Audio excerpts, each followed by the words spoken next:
प्रशासन होश में हो, होश में आओ, होश में आओ। ये तानाशाही नहीं चलेगी, नहीं चलेगी, नहीं चलेगी। कोटा शहर KCAD सकल स्थित कोटा संभागीय आयुक्त कार्यालय के सामने आज पुजारी भूख हड़ताल पर बैठे हैं।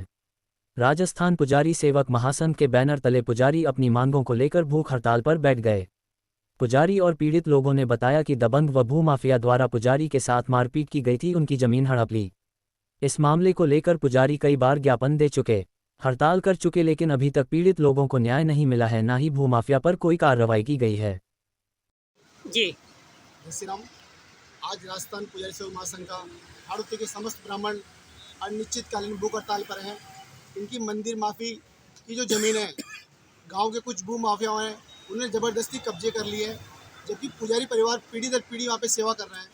पूरे ज़मीन के मूल दस्तावेज जिनके नाम है, कुछ भ्रष्ट अधिकारियों में मंत्रियों के दम पे ये ज़मीनें छीनी गई है। आज पुजारी के पास रहने के लिए घर बार नहीं है, बच्चों को पालने के लिए किसी प्रकार की व्यवस्था नहीं है। पुजारी अंतिम फैसले में परेशान होकर संभाग आज साहब से न्याय के लिए आया है और यहाँ पे भूख हड़ताल पर बैठा है। अगर पुजारी को न्याय नहीं मिलता है तो ये पुजारी, चाहे स्थिति में स्वास्थ्य खराब हो जाए या परिणाम कुछ भी हो, यहाँ की प्रशासन की जिम्मेदारी रहेगी। हमारा यही निवेदन है कि ब्राह्मणों के साथ अन्याय ना हो। हमारी भगवा सरकार बैठी है और ऐसी सरकार में अगर ब्राह्मणों की ऐसी स्थिति होती है तो ये सोचने वाला विषय है कि ब्राह्मण हमेशा सदैव सरकार के प्रति स्नेह भावना रखता है। हमारा भजन लाल से निवेदन है कि जो भू माफिया हैं, जो इस प्रकार से जमीनों पर कब्जा कर रहे हैं, उन पर उचित कार्रवाई हो और ब्राह्मणों को न्याय मिले, ये हमारा उनसे निवेदन है। नाम बता, नाम बता। मनमोहन शर्मा, संभागीय महामंत्री। पुजारी अपना मंदिर छोड़ के, भगवान को छोड़ के आज यहाँ सड़क पर बैठा है। कोटा संभाग है पर उसके पास आजीविका का आधार क्या है? छोटी सी ज़मीन होती है जिससे वो भगवान के भोग लगता है। उसी को कुछ आतताइयों ने छीन लिया है और राजनीतिक संरक्षण प्राप्त है कि आज यहाँ पर पुजारी धरने पर बैठे हैं। हमारा सरकार से मांग है, भजनलाल जी सरकार जो है उनसे मांग है कि पुजारी को न्याय दिलाए। किसके पास जाएंगे? ये कोई वोट बैंक तो है नहीं, ये न ताकतवर है न पैसे वाला है, ये तो भगवान और भक्त के बीच का माध्यम है। इसलिए मेरा सरकार से मांग है, संभाग आयुक्त से मांग है कि इन्हीं पुजारी की मांग जो है वो शीघ्र पूरी की जाए। जी सर। नारायण योगी हमारी माफी मंदिर की ज़मीन है जो कुशवा कास्ट के 2-4 भूमाफिया उन्होंने कब्जा कर रखा है। हम जाते हैं तो हमें धमकाते हैं और हमारा केस की जो चल रहा है दिन कोर्ट में चल रहा है। केदारसुलपुर हमारी ज़मीन है, माफिक मंदिर केदारसुलपुर में हमारी ज़मीन है, भूमाफियाओं ने कब्जा कर रखा है। तो हमारा कोर्ट में केस भी चल रहा है, लेकिन एसडीओ साहब फैसला देने में आनाकानी कर रहे हैं।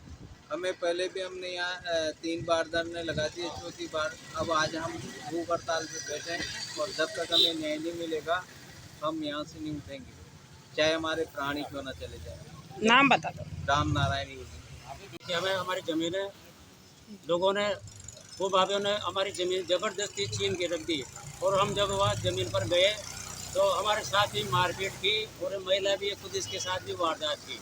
वो भाभी गए, अब गुहार लगाए तो किसके पास, कौन से अधिकारी पास लगाएं? इनके पास ये आए, कहाँ जाएं? कोई अधिकारी भी नहीं सुनता है, कोई तरह का कोई नहीं।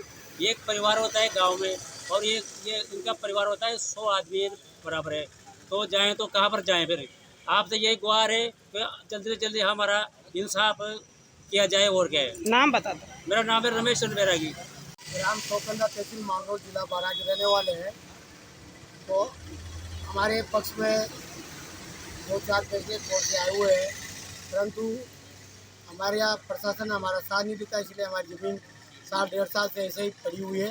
इसमें कोई खेती नहीं हो रही, सभी के खेतों में फसल लहरा रही है। हम पीड़ित पुजारी की फसल नहीं हो पा रही दबंग लोगों की वजह से, क्योंकि हम खेत को आंकड़े जाते हैं तो प्रशासन भी उनकी मदद करता है, हमें जेल में डालता है, हमें सजा देता है, उन दबंग लोगों के साथ रहता है प्रशासन। इसलिए पुजारी बहुत परेशानी में है।